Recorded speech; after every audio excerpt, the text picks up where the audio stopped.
Hello everyone. आज हम अपना ग्रुप का एग्जाम्पल नंबर 10 करते हैं। Show that the set G is equals to a plus B root two A B belongs to Q, Q is the set of rational numbers, is an abelian group with respect to addition.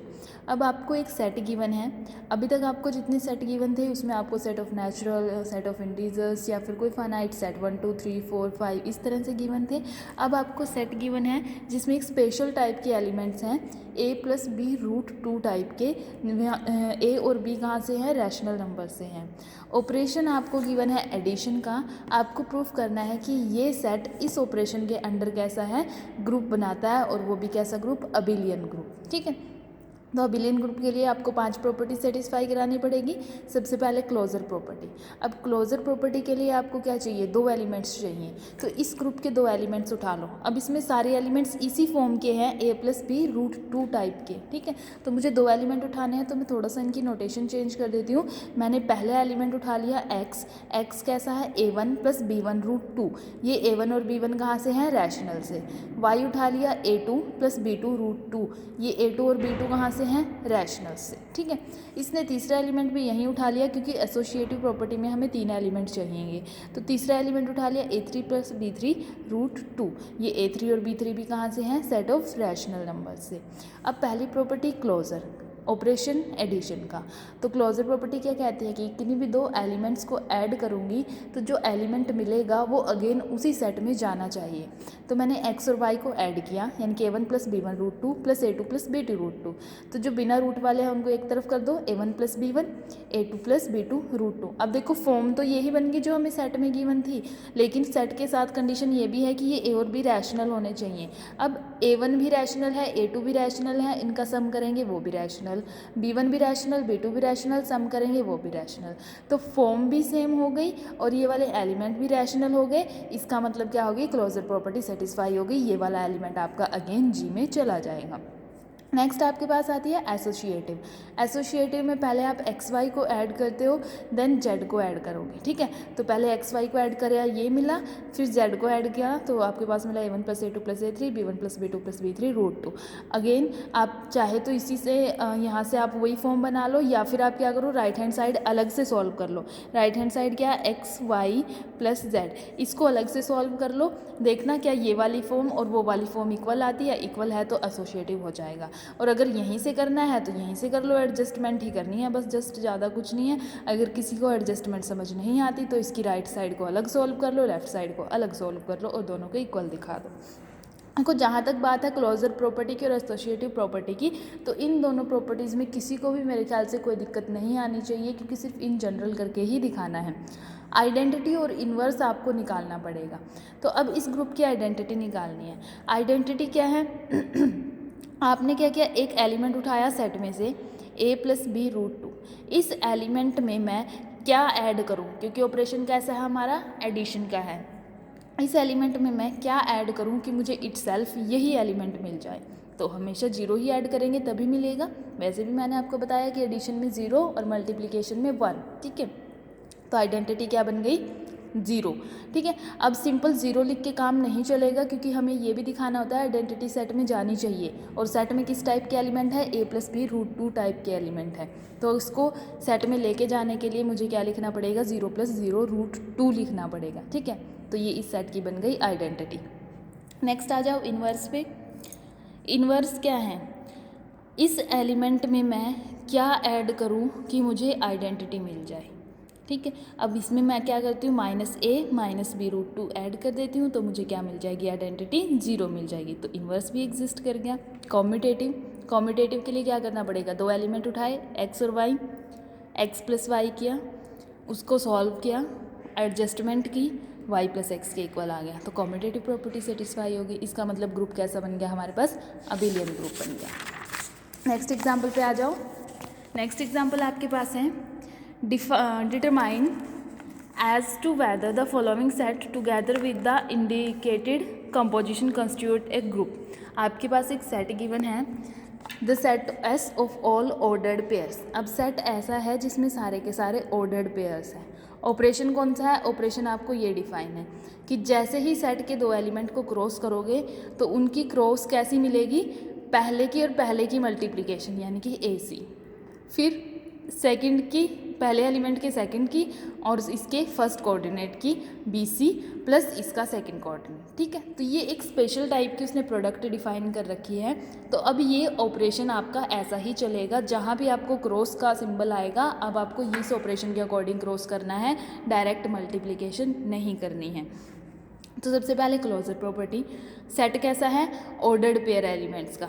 Ordered pair elements का set है तो दो element उठाने हैं, तो दोनों element कैसे होंगे, ऑर्डर्ड पेयर टाइप के एलिमेंट होंगे। तो मैंने दो एलिमेंट उठा लिया, AB और CD भी 2 elements of the set S, जो भी आपको गिवन है, ठीक है। इनकी क्या करनी है, क्रॉस करनी है गिवन ऑपरेशन के अकॉर्डिंग। क्रॉस करा तो क्या आया, AC BC प्लस D। अब ये भी तो एक ऑर्डर्ड पेयर ही आया है, और ऑर्डर्ड पेयर है तो सेट S में चला जाएगा, क्योंकि S में सारे क्या है, ऑर्डर्ड पेयर ही है। सॉरी। सेकंड है एसोसिएटिव। एसोसिएटिव के लिए क्या करोगे, 3 एलिमेंट्स उठाओगे, AB CD EF, ठीक है। पहले AB और CD की क्रॉस करी इसी ऑपरेशन के अकॉर्डिंग, ये आ गया। अब इसकी क्रॉस करनी है EF से, ऑपरेशन के अकॉर्डिंग कर दो, पहले कोऑर्डिनेट की पहले कोऑर्डिनेट के साथ ACE, सेकंड कोऑर्डिनेट की पहले कोऑर्डिनेट के साथ प्लस इसका सेकंड कोऑर्डिनेट, ठीक है। तो ये आ गया। अब राइट हैंड साइड अलग से ऐसे ही सॉल्व कर लो, पहले इन दोनों को लगाया और क्रॉस, पहले कोऑर्डिनेट की पहले कोऑर्डिनेट से CE, पहले कोऑर्डिनेट की पहले कोऑर्डिनेट DE प्लस F। अब इन दोनों की करो, पहले कोऑर्डिनेट की प्रोडक्ट पहले से ACE, दूसरे कोऑर्डिनेट की प्रोडक्ट आपका क्या करनी है, दूसरे कोऑर्डिनेट की प्रोडक्ट इसके पहले कोऑर्डिनेट से प्लस इसका सेकंड कोऑर्डिनेट, ठीक है। तो right hand side equal to left hand side आ गया, एसोसिएटिव हो गया। अब बात आती है आइडेंटिटी की। आइडेंटिटी के लिए क्या है कि मैं सेट के किसी एलिमेंट को AB को किससे मल्टीप्लाई करूं कि मुझे अगेन AB मिल जाए। एक टाइम के लिए सपोज कर लो कि वो XY है, मुझे X और Y की वैल्यू फाइंड करनी है, ठीक है। एक टाइम के लिए सपोज करो कि आइडेंटिटी XY है और मुझे XY की वैल्यू फाइंड करनी है। तो गिवन ऑपरेशन के अकॉर्डिंग ऑपरेट कर लो, ये क्या हो जाएगा, XA YA प्लस B जो गिवन ऑपरेशन है और इज इक्वल टू AB। अब कोऑर्डिनेट्स में इक्वल हैं तो आपको पता है फर्स्ट कोऑर्डिनेट फर्स्ट के इक्वल होगा, सेकंड कोऑर्डिनेट सेकंड के इक्वल होगा। तो XA is equal to A, X कितना आ गया 1, YB plus B is equal to B, YA is equal to 0, Y कितना आ गया 0। इसको यहाँ पुट कर दो प्लेस पे, तो आइडेंटिटी क्या बन जाएगी 1 0 बन जाएगी। अब 1 0 भी एक कोऑर्डिनेट ही है, पेयर ऑर्डर्ड पेयर है तो S में चला जाएगा क्योंकि S में सारे ऑर्डर्ड पेयर हैं, तो आइडेंटिटी एग्जिस्ट कर गई। अब इन्वर्स की बात आती है। इन्वर्स के लिए आप AB एक एलिमेंट उठाया सेट का, इस एलिमेंट को किस से मल्टीप्लाई करूं कि मुझे आइडेंटिटी मिल जाए, ठीक है।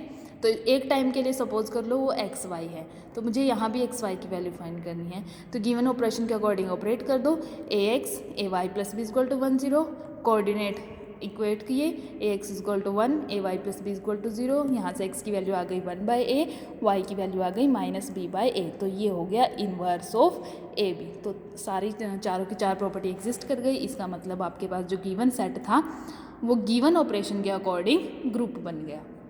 नेक्स्ट है SB non empty set, AS be the set of all 1-to-1 mappings from S to S. The binary operation defined on AS is the composition of mapping. अब सेट कैसा है, सेट आपके पास है 1-to-1 mappings का। ऐसे एक set है जिसमें मैपिंग्स पड़ी है, मैपिंग्स को आप FG H इनसे डिनोट करते हो। ऑपरेशन गिवन है कंपोजिशन का, ठीक है। तो पहली क्लोजर प्रॉपर्टी, क्लोजर प्रॉपर्टी के लिए क्या करोगे, दो मैपिंग्स उठाओगे। मैंने F और G दो मैपिंग्स उठाई सेट में से, F और G दो मैपिंग्स उठाई, दोनों कैसी हैं 1-1 मैपिंग है। उन पे ऑपरेशन लगाया, ऑपरेशन क्या है कंपोजिशन का, तो क्या बनेगा F और G। अब F और G जो मैपिंग बनी है, ठीक है, तो उसको सेट में जाने के लिए क्या होना पड़ेगा 1-1 होना पड़ेगा, क्योंकि सेट में वही मैपिंग्स हैं जो 1-1 हैं। तो F भी 1-1 मैपिंग, G भी 1-1 मैपिंग, उस पर ऑपरेशन लगाया कंपोजिशन का, बन गया F और G। और आपको ये रिजल्ट पता है कि अगर F भी 1-1 है G भी 1-1 है तो F और G भी कैसा होगा 1-1 होगा। और अगर F और G 1-1 हो गया तो वो कहाँ चला जाएगा, सेट S में चला जाएगा, ठीक है यहाँ तक। फिर बात आती है एसोसिएटिव की। Composition of mapping always associative होती है, तो इसको तो आप सीधा लिख के दिखा देना कि FGOH is equals to this and is equal to this, तो एसोसिएटिव हो गया। फिर आती है आइडेंटिटी। आइडेंटिटी क्या है, एक मैपिंग उठाई F, इसको मैं किस से ऑपरेट करूँ कि मुझे अगेन एफ मिल जाए, तो मैंने इसको ई एक्स से ऑपरेट किया, F of E X is equal to X, means एक आइडेंटिटी मैपिंग। मैंने एक आइडेंटिटी मैपिंग उठाई। आइडेंटिटी मैपिंग कौन सी होती है, जो सेम एलिमेंट को ऑपरेट करने पर वही सेम एलिमेंट दे, वो आइडेंटिटी मैपिंग होती है। तो इसकी आइडेंटिटी क्या बन जाएगी, ई एक्स बन जाएगी, e is the identity of this set. फिर बात आती है इन्वर्स की। इन्वर्स के लिए फिर एक मैपिंग उठाई, F belongs to A S, F 1 1 है, ठीक है, एफ 1 1 है तो क्या होगा, for every Y belongs to S, यानी कि कोडोमेन के corresponding there exist an X belongs to S such that F X is equals to Y.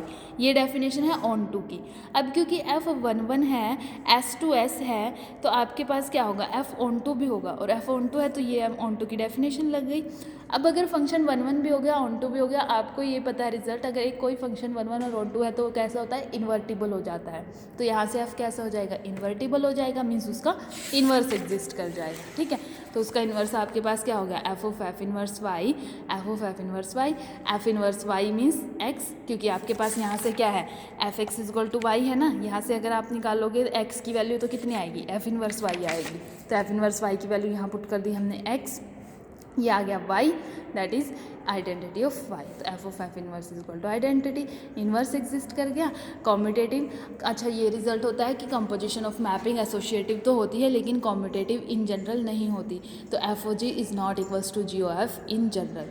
तो ए एस मतलब जो मैपिंग्स का जो सेट था वो आपके पास ग्रुप तो बनता है लेकिन अबिलियन ग्रुप नहीं बनता, ठीक है यहाँ तक। अब नेक्स्ट आपके पास आता है addition modulo and multiplication modulo.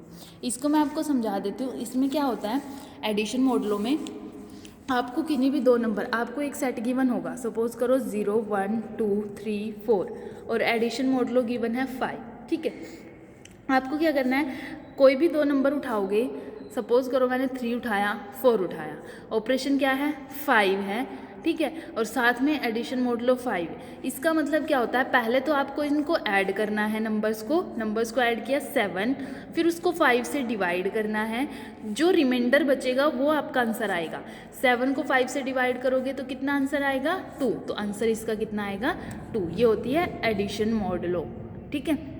वो कितना भी हो सकता है, 6 हो सकता है, 7 हो सकता है, जितना भी होगा उससे एक कम नंबर तक यहाँ मिलेगा। अगर मान लो यहाँ 6 है ना, तो यहाँ आपके पास 5 तक मिलेगा, अगर 7 है तो यहाँ 6 तक मिलेगा, ठीक है। सेट में उतने ही एलिमेंट होंगे जितना यहाँ है, लेकिन इसमें एक 0 हो जाती है तो एक नंबर कम तक आपके पास ये जाएगा। सिमिलरली आपके पास मल्टीप्लिकेशन मॉडुलो होता है।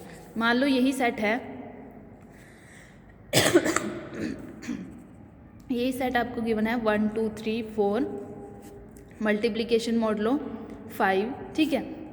यहाँ भी वही काम करना है, मल्टीप्लाई तो करना है, 2 × 3 कितना आएगा 6 को फिर 5 से डिवाइड करना है, 6 को 5 से डिवाइड करना है और रिमाइंडर चेक करना है। तो 6 को 5 से डिवाइड करोगे, रिमाइंडर कितना आएगा 1, तो आंसर कितना आ जाएगा आपके पास 1 आंसर आ जाएगा, ठीक है। तो ये आपके पास एडिशन मॉडुलो और मल्टीप्लिकेशन मॉडुलो होता है। ये आपको ध्यान रखनी है चीज़ें, और हमेशा जब भी नंबर 5 से बढ़ा जाएगा, मान लो अगर 5 मॉडुलो गिवन है ना, तो जब भी नंबर 5 से बढ़ा जाएगा तभी आपको ये अप्लाई करना है। 5 से छोटा कोई भी नंबर आएगा तब तक आपके पास वही आंसर रहेगा। फॉर एग्जांपल मैंने 1 और 2 उठाया, 1 और 2 पे एडिशन मॉडुलो 5 लगाया, तो 1 और 2 को ऐड करोगे कितना आएगा 3 तो 5 से छोटा है ना, तो आंसर 3 ही रहेगा। जैसे ही यहाँ ऐड करने पर 5 से बढ़ा गया तब आपको डिवीज़न करनी है, तब आपका जो रिमाइंडर आएगा वो आंसर आपका आ जाएगा। सेम केस आपके पास मल्टीप्लिकेशन मॉडुलो में भी है, ठीक है। अब इसी बेसिस पे आपका नेक्स्ट एग्जांपल है, let s is equals to 0 1 2 3 4 and addition modulo 5 is the binary operation, ठीक है। सेट गिवन है, ऑपरेशन गिवन है, आपको प्रूफ करना है। यहाँ पे आपको एडिशन मॉडुलो की डेफिनेशन दे रखी है कि a + b 5 का मतलब क्या है कि जो रिमाइंडर बचेगा on dividing a + b by 5, ठीक है। ये होती है डेफिनेशन ऑफ एडिशन मॉडुलो 5। आपको प्रूफ करना है कि ये सेट कैसा है, अबिलियन ग्रुप है with respect to addition modulo 5, ये आपको प्रूफ करना है, ठीक है। अब पहले तो क्या करो, क्लोजर प्रॉपर्टी दिखानी है ना, तो क्लोजर प्रॉपर्टी के लिए कंपोजिशन टेबल बना लो, क्योंकि कंपोजिशन टेबल में जितनी ये एंट्रीज आती है ना, क्लोजर प्रॉपर्टी इसके बाहर जाती ही नहीं। मतलब कोई भी दो एलिमेंट आप सेट के उठाओगे वो इससे बाहर जाएंगे ही नहीं, वो यहीं रहेंगे। तो पहले कंपोजिशन टेबल बना लो। कंपोजिशन टेबल वैसे ही बनती है, पहले रो, ठीक है, फिर एक यहाँ लगाई वर्टिकल में, एडिशन मॉडुलो 5 जो ऑपरेशन गिवन है वो यहाँ रखा। 0 + 0 0, 1 + 0 1, 2 + 0 2, 3 + 0 3, 4 + 0 4, 0 + 1 1, 1 + 1 2, 2 + 1 3, 3 + 1 4, 4 + 1 5। अब देखो 5 आ गया ना, तो 5 जैसे ही 5 आया, 5 को 5 से डिवाइड कर दो और रिमाइंडर देखो, 5 को 5 से डिवाइड करेंगे रिमाइंडर कितना आएगा 0, तो यहाँ चला गया 0। नेक्स्ट आ जाओ, 0 + 2 2, 1 + 2 3, 2 + 2 4, 3 + 2 5, 5 को डिवाइड करो रिमाइंडर 0, 4 + 2 6, 6 को डिवाइड करो 5 से रिमाइंडर 1। ठीक है, इसी तरह ये सारी टेबल बन जाएगी। अब सारी टेबल बन गई। अभी ये देखो टेबल में जितने एलिमेंट आए हैं, क्या कोई भी एलिमेंट इस सेट से बाहर है? सारे इसी के अंदर के एलिमेंट है ना, तो क्लोजर प्रॉपर्टी सेटिस्फाई हो जाएगी, कुछ भी करने की ज़रूरत नहीं है। फिर आती है बात एसोसिएटिव की। एसोसिएटिव प्रॉपर्टी के लिए आप 3 एलिमेंट्स लोगे, let a b c be any 3 elements of the set S. ठीक है, पहले लगाया left hand side, a addition modulo 5, b addition modulo 5। पहले क्या होगा, ब्रैकेट सॉल्व करेंगे। ब्रैकेट सॉल्व करने का मतलब क्या है कि जैसे ही b + c को 5 से डिवाइड किया, जो रिमाइंडर आएगा वो आंसर आएगा। सपोज करो r1 रिमाइंडर आया है, तो यहाँ से आंसर कितना आएगा, a एडिशन मॉडुलो 5 ये वाला एज इट इज़, और इसका आंसर कितना आ गया सॉल्व करके, रिमाइंडर r1। ठीक है, अब b + c को 5 से डिवाइड किया है ना, तो डिवीज़न एल्गोरिथम क्या कहती है कि जैसे ही हम किसी नंबर को डिवाइड करते हैं तो एक क्वोशंट आता है, एक रिमाइंडर आता है। तो ये क्या हो गया, b + c = 5q + r1 by the division algorithm. ठीक है, अब जो बचा है अब इसको सॉल्व करते हैं। अब यहाँ पे क्या आंसर मिलेगा, a और r1 को ऐड करना है, उसको 5 से डिवाइड करना है, जो रिमाइंडर आएगा वो आंसर आएगा। ठीक है, सपोज करो यहाँ पे रिमाइंडर बचा r2, तो आपके पास क्या हो जाएगा, a + एडिशन मॉडुलो 5 r1 का आंसर कितना आएगा, r2। r2 क्या है, reminder when a + r1 is divided by 5, वही तो r2 रिमाइंडर आया है। अब यहाँ भी डिवीजन एल्गोरिथम लगा दो, क्योंकि अगर आप डिवाइड कर रहे हो तो a + r1 5q2 एक क्वोशंट आएगा और रिमाइंडर आ गया r2। r2 का वैल्यू निकाल लो, r2 की वैल्यू कितनी आएगी, a + r1 - 5q2 वैल्यू आ जाएगी। ठीक है, ठीक है, अब ये वाला इक्वेशन नंबर 1 और इक्वेशन नंबर 2 को कंबाइन कर दो। इक्वेशन नंबर 1 और इक्वेशन नंबर 2 को कंबाइन करेंगे, यानी कि यहाँ से क्या करो, r1 की वैल्यू निकालो, यहाँ से b + c - 5q1 यहाँ पे पुट कर दो, b + c - 5q1 और -5q2 as it is. a + b + c की वैल्यू निकाल लो, ये कितनी आ जाएगी, ये सारा इधर चला जाएगा, ये आ गया a + b + c की वैल्यू। ठीक है, अब राइट हैंड साइड में क्या करना है, पहले ए और बी को ऑपरेट करना है, बाद में सी को करेंगे। अब जैसे ही ए और बी को ऑपरेट करेंगे, इसका मतलब क्या है कि ए और बी को ऐड करना है और 5 से डिवाइड करना है, तो जो रिमाइंडर बचेगा वो आंसर आएगा। सपोज करो रिमाइंडर आ गया r3। अब इस पे लगाओ, r3 और c को ऐड करना है और जो आंसर रिमाइंडर बचेगा वो आंसर आएगा। सपोज करो यहाँ से रिमाइंडर आया r4। ठीक है, अब दो बारी डिवाइड किया तो 2 बारी डिवीजन एल्गोरिथम लगेगी। पहली डिवीजन एल्गोरिथम लगा दी, a + b = 5q3 + r3, r3 के कॉरस्पॉन्डिंग क्वोशंट q3, r4 के कॉरस्पॉन्डिंग क्वोशंट आपके पास क्या आ गया, q4। सेम जैसे पहले किया था इस वाली इक्वेशन से और इस वाली इक्वेशन से, आपके पास क्या आ गया, r4 की वैल्यू आ गई a + b + c - 5q3 - 5q4, a + b + c की वैल्यू आ गई आपके पास ये वाली q3 + q4 + r4। ठीक है, अगर आप देखो तो यहाँ से ये क्या डेफिनेशन बन गई कि a + b + c is divisible by r4, quotient बन गया q3 + q4। अब दोनों इक्वेशंस को देखो, इसको देखो और इसको देखो, दोनों में क्या हो रहा है, सेम नंबर है a + b + c, same divisor है 5। ठीक है, यहाँ भी सेम नंबर है और सेम डिवाइज़र है, तो अगर सेम नंबर और सेम डिवाइज़र है तो क्या वो रिमाइंडर अलग दे सकता है, वो रिमाइंडर भी सेम देंगे। इसका मतलब ये r4 इस r2 के इक्वल हो जाएगा, दोनों का रिमाइंडर भी सेम हो गया, r2 = r4। तो अगर रिमाइंडर भी सेम हो गया, नंबर भी सेम है, डिवाइज़र भी सेम है, तो आपके पास क्या हो जाएगा, left hand side = right hand side हो जाएगी। ठीक है, अब बात आती है आइडेंटिटी की। आइडेंटिटी वही है, मैंने सेट का एक एलिमेंट उठाया ए में मैं क्या ऐड करूं कि मुझे अगेन ए मिल जाए, तो सबसे सिंपल ज़ीरो ऐड करेंगे तो मुझे अगेन ए मिल जाएगा। उसके बाद आती है इन्वर्स आपको हर एक एलिमेंट का अलग अलग फाइंड करना पड़ेगा। 0 से शुरू कर देना, 0 में मैं क्या ऐड करूं कि मुझे आइडेंटिटी 0 मिल जाए, 0 ही हो जाएगा। फिर 1 में मैं क्या ऐड करूं कि मुझे आइडेंटिटी 0 मिल जाए, 1 में मैं एडिशन मॉडुलो 5 क्या लगाऊं कि मुझे आइडेंटिटी 0 मिल जाए, 2 में मैं एडिशन मॉडुलो 5 क्या लगाऊं कि मुझे आइडेंटिटी 0 मिल जाए, 3 में मैं एडिशन मॉडुलो 5 क्या लगाऊं कि मुझे आइडेंटिटी 0 मिल जाए, 4 में मैं एडिशन मॉडुलो 5 क्या लगाऊं कि मुझे आइडेंटिटी 0 मिल जाए। अब देखो 1 में अगर मैं 4 ऐड करती हूँ, 4 + 1 5 को 5 से डिवाइड किया, रिमाइंडर 0 आंसर आ गया। 2 में मैं क्या ऐड करूँ 3, 2 + 3 5 से 5 से डिवाइड किया, रिमाइंडर 0। 3 में क्या ऐड करूँ 2 को 3 से डिवाइड किया, रिमाइंडर 0। 4 में मैं क्या ऐड करूँ 1, 4 + 1 5 से डिवाइड किया, रिमाइंडर 0। तो 1 का इन्वर्स 4, 2 का इन्वर्स 3 का इन्वर्स 2, 4 का इन्वर्स 1, तो सबका इन्वर्स फाइंड हो गया। लास्ट प्रॉपर्टी आपकी कॉम्यूटेटिव प्रॉपर्टी है। कॉम्यूटेटिव प्रॉपर्टी आपके पास हो जाएगी a + addition modulo 5 = b + addition modulo 5, आपके पास left hand side = right hand side आ जाएगी। ठीक है, नेक्स्ट एग्जाम्पल सेम ऐसा ही है, सिर्फ मल्टीप्लिकेशन मॉडुलो 6 है। इसमें आपको ये प्रूफ करना है कि ये ग्रुप नहीं बनता, इस ऑपरेशन के अकॉर्डिंग ये ग्रुप नहीं बनता क्योंकि इसमें आपके पास इन्वर्स वाली प्रॉपर्टी फेल हो जाती है। ये आपको करके देखना है, आपको चेक करना है कि कौन से एलिमेंट का इन्वर्स नहीं करता, एग्जिस्ट नहीं करता। सारे एलिमेंट्स का इन्वर्स एग्जिस्ट करना चाहिए। अगर एक भी एलिमेंट ऐसा मिल गया जिसका इन्वर्स एग्जिस्ट नहीं करता तो आपके पास क्या हो जाएगा, वो ग्रुप नहीं बनेगा। तो ये क्वेश्चन मैं आपके लिए छोड़ रही हूँ, आप चेक करोगे कि इसमें कौन से एलिमेंट का इन्वर्स एग्जिस्ट नहीं करता। लास्ट एग्जाम्पल है 15, show that the set S = 1 2 3 4 5 is not a group under the composition multiplication modulo 6। Set given है, ऑपरेशन गिवन है, मल्टीप्लिकेशन मॉडुलो 6, इसको प्रूव करना है कि ये ग्रुप नहीं बनता। इसमें तो सिंपल है, क्लोजर प्रॉपर्टी ही फेल हो जाएगी क्योंकि क्लोजर प्रॉपर्टी कहती है कोई भी 2 एलिमेंट उठाओ, उनको ऑपरेट करो तो वो सेट में जाना चाहिए। मैंने इसके 2 एलिमेंट उठाए 2 और 3, उनको ऑपरेट किया, मल्टीप्लिकेशन मॉडुलो 6। ये क्या कहता है 2 और 3 को मल्टीप्लाई करो और उसको 6 से डिवाइड कर दो। 2 और 3 को मल्टीप्लाई किया 6 को 6 से डिवाइड कर दिया, आंसर इज 0। क्या इस सेट में है, नहीं है, तो क्लोजर प्रॉपर्टी फेल हो गई। क्लोजर प्रॉपर्टी फेल हो गई तो ये सेट ग्रुप नहीं बनेगा, इससे आगे चेक करने की हमें ज़रूरत ही नहीं है। ठीक है, तो यहाँ पे आपकी फर्स्ट एक्सरसाइज ख़त्म हो जाती है। जो मैंने इसमें एग्जाम्पल छुड़वाया है 14, ये करके देखना। अगर किसी को कोई प्रॉब्लम आती है तो उसको हम गूगल मीट पे डिस्कस कर लेंगे। ठीक है, थैंक यू।